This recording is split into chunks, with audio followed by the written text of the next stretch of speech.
Ernst & Young are proud to be associated with the World Economic Forum's annual meeting of the new champions in Tianjin. Ernst & Young, quality in everything we do.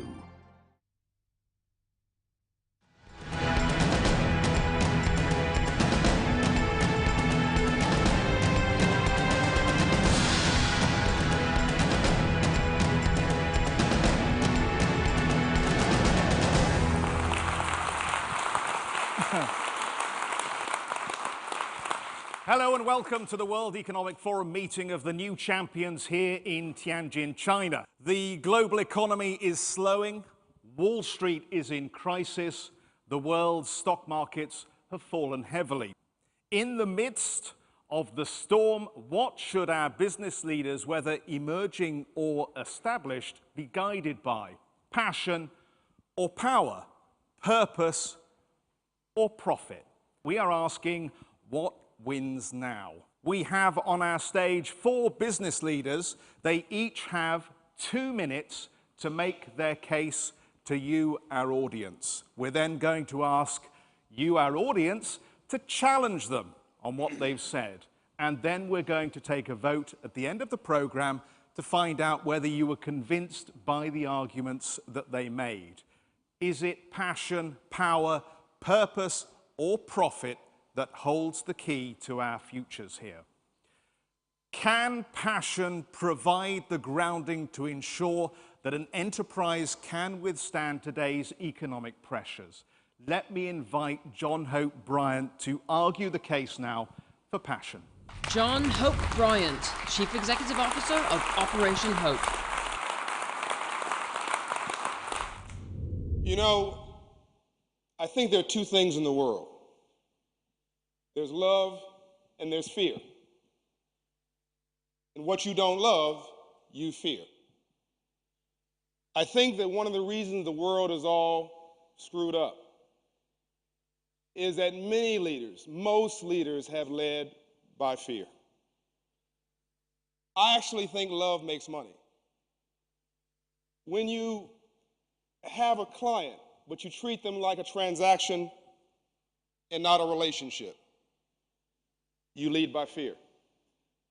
But when you have an employee and you see them as a stakeholder in your vision and you empower them, when your employee spends more time with their employer than they spend with their family, they want to know their employer has values, that they stand for something, that they want to do well and do good. And they'll give you more. Their absenteeism will go down, their productivity will go up, the morale will increase, and your brand will benefit. A lot of the heroes and sheroes that I admire in business and in civil society had a lot of passion.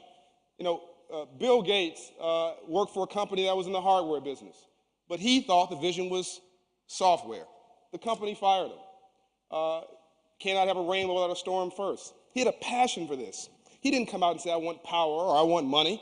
He had a passion for making the world a better place. As a result of executing that passion and creating Microsoft, he created a lot of money, got a lot of power, giving a lot back. The more you give, the more you get. Then you've got Ted Turner. He had a vision for a network, and that vision turned into a global news agency that made a lot of money and created a lot of power. But his original motivation was not money or power. Steve Jobs. All of us are running around with iPods and iPhones, and those who can figure out how an iPhone works, when you get that, let me know. But he's created a whole new way of thinking and way of living because he's passionate about his product. I think that you can do well and do good. The Bible says, even the Bible says, be hot or be cold, but if you're lukewarm, I'll spat you out. Translation, even God doesn't like mediocrity.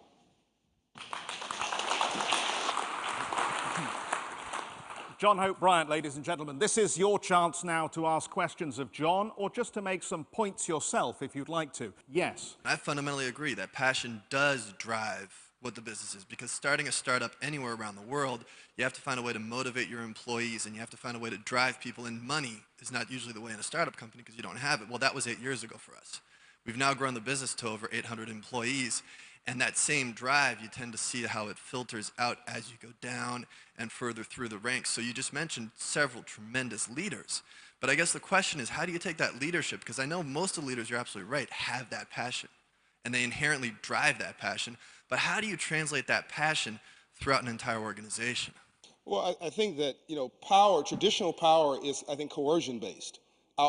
You do it because I tell you to do it. Well, people give you an absolute minimum performance. But if you have a new sort of power, and I'm all for power, by the way, and money, the world doesn't work without it, that's inspiration-based, where you're inspiring your people to do better, to do more. Let them buy in, let them participate in the upside. And I think an entrepreneur works 18 hours a day to keep from getting a job. That was funny. You guys have to inspire, people to do more, to do better, to not do the bare minimum. But the question is, how do you get that piece that's above the bar? And I think that's enrolling people in your vision. And love is work. Non-love is laziness. Anti-love is evil. Most folks are lazy. But I think they're not lazy because they don't want to believe. They don't have anything to believe in. Give them a vision that's larger and more important than themselves, and they'll buy into it.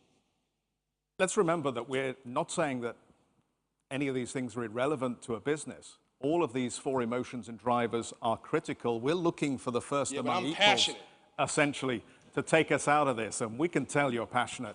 Selina Lowe, let's bring you in, because I know you've got a very interesting Hollywood analogy about passion that maybe we can bring to the table. From an entrepreneur's angle, I agree with you that passion is absolutely one thing that cannot be missing in the formula.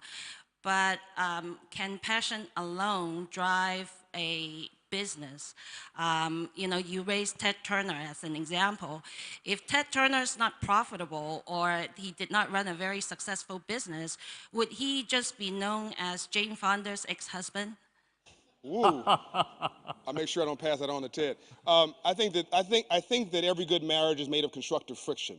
All right? So you need a red and a blue. You need somebody who says lead, follow, get the heck out of the way, and you need somebody who's more quiet strength and a nurturer. It's not one or the other, it's both. I remember I met this young lady, and she was beautiful, whatever, but she was me with a skirt on. Nothing bores me more than me with a skirt on. So my wife is a direct opposite of me, but she infuses me. So I think it's all of these things. But I think without passion, if it's just a pure profit play, the customer is going to give you exactly what you gave them, the bare minimum. You treat them like a transaction, they will treat you like a transaction. Sir, there. I've got another one. Hi, my name is Chris Lubkeman from Arup, and I actually think passion is an incredibly driving force. Our company is over 60 years old, and one of the things that we find is the passion has to go from the top down and also from the bottom up. Because those who are joining our company now, creating the built environment all over the world, are passionate about making the world a better place. And so I think there's the middle management who's got to catch that passion that's coming up to them. And from our founders who created the company, who created the infrastructure, if you will, the moral infrastructure to allow that to grow and to flourish. So I think passion is a fantastic driver. So thank you for that. What about in this environment? The problem is passion misdirected has got us to where we are today. No, the passion to make money in the financial institutions has taken us to the edge in this financial crisis. I disagree. No difference there's a difference between religion and spirituality. There's a difference between passion and a purpose focused on greed. I think that what we got into was greed, which is the first cousin of fear, by the way. It was a lazy man's approach to get paid. And we treated customers like transactions. There was no relationship between the broker and the banker, the borrower and the loan and Wall Street, the banker and Wall Street and who bought the paper. Everybody said, I'm going to get mine, you get yours. Well, Rome succeeded because it was about we. It failed when it became about me. I think that this crisis is about people saying it's about me. And it's about this short-term thing of I want to get paid and hit my numbers. But the question is, how do you make money over 20 years, not 2 years? How do you build a reputation, a legacy, integrity, a brand? And I think if we had treated people differently, you'd have had a different outcome. If you had made a loan like you make it to your grandmother, you might have been concerned about how the loan performed in 20 years. But coming back to Selina's point,